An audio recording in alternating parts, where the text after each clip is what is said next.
Hi, I'm Hillary Bennett, and I am an accountability and mindset coach.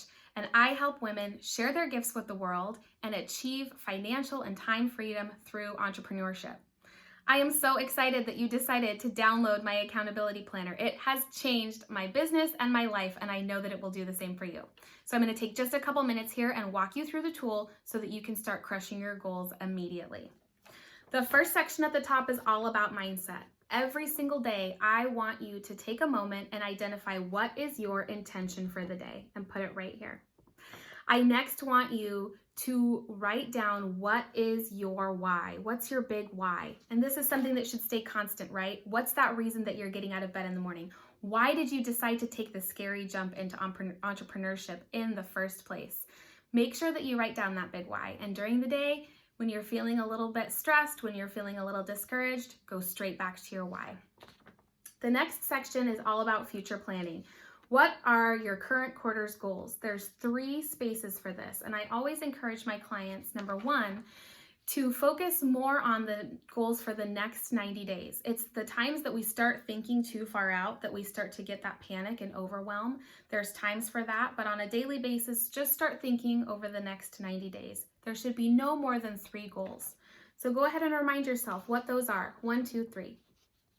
The next section is around how you're going to plan and attack your day. So what's your most important task of the day? There's only one. There's only one most important task. So when you have that time to actually get work done, you're working on this and nothing else until it's done. And that's it. You have an opportunity in that box to put a 1, 2, or 3. Which goal does it align to up here? If you can't find out how it aligns to one of those goals, you probably shouldn't be doing it. What are your secondary tasks? Once you're done with this, what are you moving on to? If you are getting to a point where you're really stuck and you need to transition away from your most important goal for the day, then you can go ahead and move on to a secondary goal for a specific amount of time. Next, what are some of the emergent tasks that come up? I'm not going to pretend that this doesn't happen on a daily basis. It does. So there's space for that right here. But listen, there's also those boxes so that you can take a moment to reflect and say, does this align to any of my current quarter goals? If not, is it truly necessary that I accomplish this today? Sometimes that answer is no. By taking this pause to reflect on if you really need to get it done, you could be saving yourself a lot of procrastination and a big old detour. If it doesn't align and you still have to get it done today, that's okay. It's life. It happens. On the far side of all of these tasks that you'll be working on throughout the day, there's an opportunity for you to estimate how long it will take you to do it.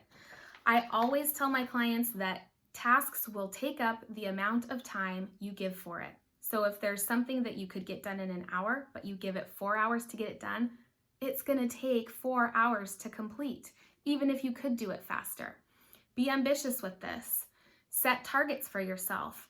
Put that timer on your phone, and when the timer goes off, if you're not finished, think, do I need to allocate a little bit more time? Do I need to shift into one of my secondary tasks for a moment and then come back to this? Also, this will help you plan for the future and know a little bit better how much time things should take, because sometimes they take a little bit more than you expect and it's tough to get caught off guard. The last section is all about reflection. So we're back to that mindset piece that we started at the beginning. How productive was I today? There's a little scale for you. Hopefully you are on fire. And I think as you start to use this tool every day, you'll find that that's more often the case than it's not. How did you feel today? Just because you're productive doesn't necessarily mean that you are feeling happy, content, joyful, whatever it is that you actually want to feel. If you're not feeling what you want, it's just important to be aware of that. So take a moment and reflect on how you're feeling today. Lastly, what worked well? As entrepreneurs, it's important that we celebrate the big successes and also the small successes. It helps to keep us going. And lastly, what can we change for tomorrow? This is that opportunity for you to make sure that today is the worst day of your business. Even if it was fabulous, that means that tomorrow is only going to be better.